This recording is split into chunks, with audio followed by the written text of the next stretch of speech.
आज मैं 1971 की एक रोमांस ड्रामा मूवी एक्सप्लेन करने जा रहा हूँ जिसका नाम है समर ऑफ 42। तो चलिए शुरू करते हैं। इस मूवी की शुरुआत में हर्मी अपनी कहानी बताता है कि उसने 1942 की अपनी गर्मियां कहाँ बिताई। मूवी अब फ्लैशबैक में जाती है और हर्मी के दो दोस्त हैं, एक का नाम बेंजी और दूसरे का नाम ओसी है। ये तीनों दोस्त अक्सर बीच पर खेला करते थे।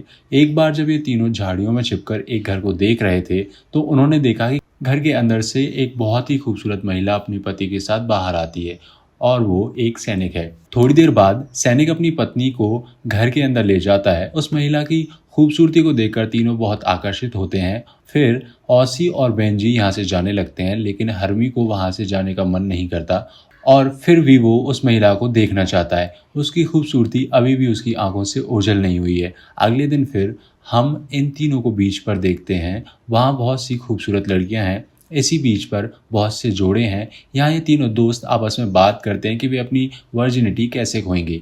वे सभी एक किताब लेकर आते हैं जिसमें लिखा है कि अपनी वर्जिनिटी कैसे खोई जाए। इस किताब में एक महिला के साथ अंतरंग कैसे हुआ जाए जो पूरी डिटेल में लिखा है और ये तीनों एक साथ पढ़ते हैं। उसके बाद सैनिक यहाँ से जाने लगता है। वो महिला उसे बाय करती है और दुखी होकर जहाज के अंदर चली जाती है। हर्मी जो ये सब देख रहा होता है और उस महिला के कामुक शरीर को देखकर वो बहुत आकर्षित हो जाता है और हर्मी उस महिला को पाना चाहता है और उसे गलत नज़रों से देखने लगता है। इसके बाद जब ये तीनों दोस्त बीच पर होते हैं तो महिला नहाने के लिए यहाँ आती है। ऑसी उसे बताता है कि डोरोथी उसकी उम्र से बहुत बूढ़ी है। यहाँ हर्मी कहता है कि वो उससे प्यार करता है। ऑसी और बेंजी उसे चुनौती देते हैं कि वो बात करे और दिखाए कि क्या वो सच में उससे प्यार करता है। यहाँ हर्मी महिला से बात करने जाता है। आपको बता दें कि इस महिला का नाम डोरोथी है और इस समय डोरोथी बीच पर सो रही होती है। जैसे ही डर्मी डोरोथी से कुछ कहने वाला होता है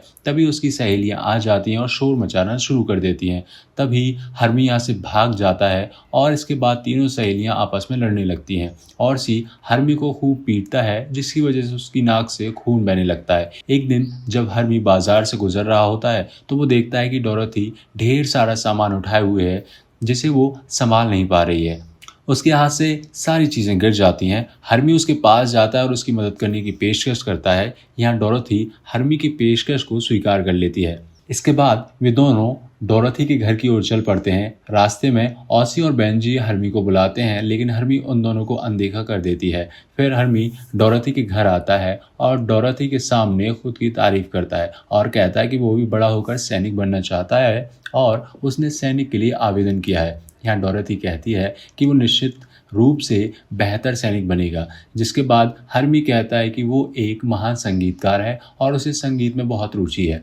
डोरोथी उसे बताती है कि वो आखिर कौन सा वाद्य यंत्र बजाता है। हर्मी उसे बताता है कि वो बहुत अच्छी तरह से सीटी बजाना जानता है। डोरोथी को प्रभावित करते हुए हर्मी बहुत जल्दी ही हॉट कॉफ़ी पीने की कोशिश करता है, जबकि कॉफ़ी उसके मुंह को जला देती है। डोरोथी उसे आइस ऑफर करती है। जब हर्मी घर के रास्ते पर होता है तो डोरोथी उसे पैकिंग में कुछ देती है, जहां हर्मी कहता है कि वो फिर से उससे मिलने आएगा। घर के बाहर दोनों दोस्त लंबे समय से उसका इंतजार कर रहे थे। वो दोनों पूछते हैं कि हर्मी इतने लंबे समय से उसके घर पर क्या कर रहा था। हर्मी उसे बताता है कि वो उसके साथ ड्रिंक कर रहा था और पैकिंग कर रहा था जो हर्मी के हाथ में है। उसके दोस्त उससे ले लेते हैं। अब जबकि ये तीनों दोस्त अपनी वर्जिनिटी खोने की योजना बना रहे हैं, तीनों एक फिल्म देखने के लिए थिएटर जाते हैं। यहाँ और सी तीन लड़कियों को देखता है और उनसे दोस्ती करना शुरू कर देता है। वो कहता है क्यों ना उसके साथ फिल्म देखी जाए और ये तीनों लड़कियां अपने तीन दोस्तों के साथ फिल्म देखने के लिए सहमत हो जाती हैं। यहाँ औसी ने चालाकी से सबसे सुंदर लड़की को अपने पास रखा और सबसे खराब लड़की को हर्मी को दे दिया।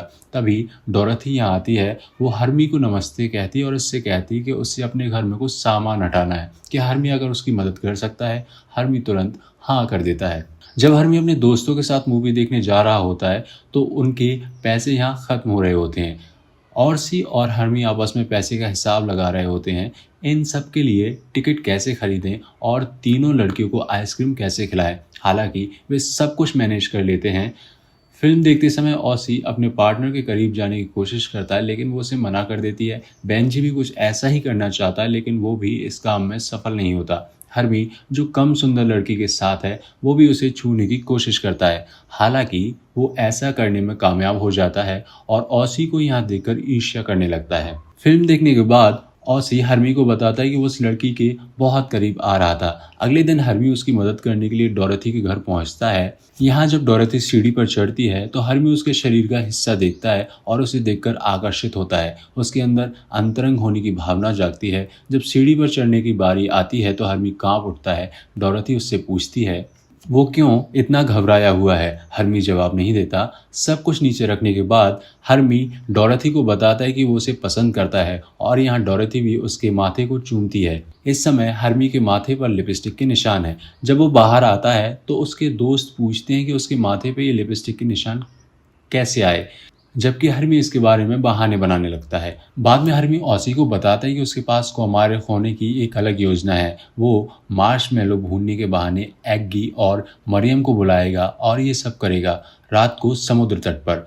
उस समय ऑसी को एक किताब मिलती है। उसे जानकारी मिलती है कि यह सब करने के लिए उसे एक निरोध की आवश्यकता है। अब दोनों मिलकर दवा की दुकान पर जाकर गर्भ निरोधक खरीदने की योजना बनाते हैं। ऑसी खुद नहीं जाता और बहुत चतुराई से हर्मी को भेज देता है। हर्मी दुकान के अंदर जाता है लेकिन वो बहुत घबराया हुआ है। उसे समझ नहीं आ रहा है कि दुकानदार को कैसे बताए कि उसे हिरासत में लेने की ज़रूरत है। इस समय एक बूढ़ी औरत आती है जिसे देखकर वो और भी शर्मिंदा हो जाता है। जब बूढ़ी औरत यहाँ से चली जाती है फिर हर्मी हिम्मत करके दुकानदार से बात करने जाता है, लेकिन वो अपनी हिरासत के कारण आइसक्रीम कहता है। दुकानदार उसे आइसक्रीम देता है। उसके बाद जब वो दोबारा बोलने वाला होता है तो उसके मुंह से कौन बोल उठता है।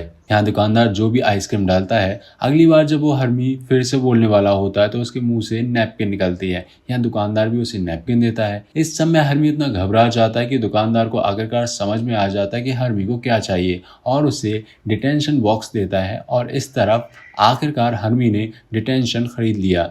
ये सब प्लानिंग के मुताबिक आज शाम ये सब बीच पर मिलते हैं। एग्मी और मरियम उनके साथ हैं। इस बार हर्मी एग्गी के साथ मार्शमेलो भूनने के बहाने बैठी है, जबकि ऑसी और मरियम बीच से दूसरी तरफ हैं। यहाँ ऑसी कहता है कि वो मरियम के साथ अपने कौमार्य खो दे। जब उसका डिटेंशन खत्म हो जाता है तो वो हर्मी से फिर से डिटेंशन मांगता है और हर्मी उसे दे देता है। कुछ देर बाद ऑसी फिर से आती है। वो डिटेंशन मांगता है। इस बार भी हर्मी उसे दे देता है, लेकिन उससे पूछता है कि वो क्या कर रहा है तो ऑसी उसे बताता है कि उसने किताब पढ़ी है और उसी का अनुसरण कर रहा है। हर्मी उससे पूछता है कि इस समय उस किताब में क्या लिखा है और ऑसी हर्मी का मजाक उड़ाता है। यहाँ एग्गी हर्मी से पूछता है कि ऑसी उससे बार बार क्या पूछने आता है। हर्मी उसे कुछ नहीं बताती, लेकिन एग्गी उठकर उससे मिलने जाता है। वो ऑसी और मरियम को अंतरंग होते हुए देखती है और वो परेशान होकर चली जाती है। इस तरह हर्मी की योजना विफल हो जाती है, जबकि ऑसी सफल हो जाता है। अगले दिन हर्मी समुद्र तट पर अकेला होता है और वो डोरेथी को एक पत्र लिखते हुए देखता है। वो उसके पास जाता है और उससे पूछता है कि वो ये पत्र किस लिए लिख रही है। डोरेथी उसे बताती है कि वो अपने पति के लिए यह पत्र लिख रही है। यहाँ हर्मी कहता है कि वो आज रात अपने पड़ोस में टहलने आ रहा है, इसलिए अगर वो चाहे तो डोरेथी से मिलने आ सकती है। इसके बाद वो घर जाता है और खुद को बहुत अच्छे से तैयार करता है। वो आज शाम को डोरेथी के घर बहुत खुशी से जाना चाहता है। जब वो रास्ते में होता है तो उसकी मुलाकात ऑसी से होती है और ऑसी उसे बताता है कि मरियम इस समय भूमि में है। वो अपना दुखद कहानी बताता है, लेकिन हर्मी कहानी में दिलचस्पी नहीं लेता। वो डोरेथी से मिलने के लिए बहुत उत्साहित है और वो ओसी को अनदेखा कर देता है। और जब हर्मी डोरेथी के घर पहुंचता है तो डोरेथी के घर में बहुत सन्नाटा होता है और वहाँ विस्की की एक बोतल और साथ ही सिगरेट के डिब्बे होते हैं। इस समय एक संगीत बज रहा होता है। हर्मी को कुछ भी समझ नहीं आता कि इस घर में अचानक क्या हो गया है। तभी हर्मी एक सरकारी लेटर देखता है। उस लेटर में लिखा होता है कि डोरेथी के पति की मृत्यु हो गई है। उसका पति विमान में जा रहा है और जब विमान फ्रांस के ऊपर होता है तो उस विमान पर हमला होता है और सभी मारे जाते हैं।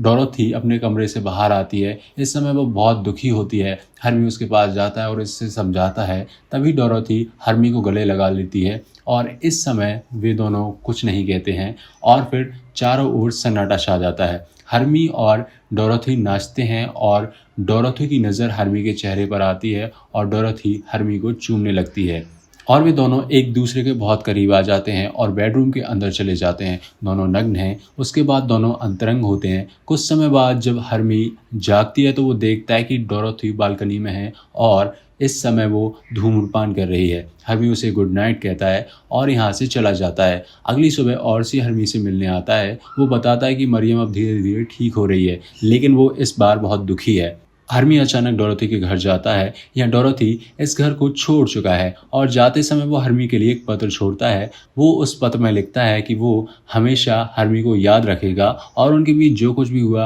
वो बहुत खास था। उम्मीद है हर्मी उसकी स्थिति को समझेगा। उसके बाद हर्मी उस घर के सामने बैठता है और उस घर को देखता है और वो अभी भी डोरोथी को याद कर रहा है और इसके साथ ये फिल्म खत्म हो जाती है।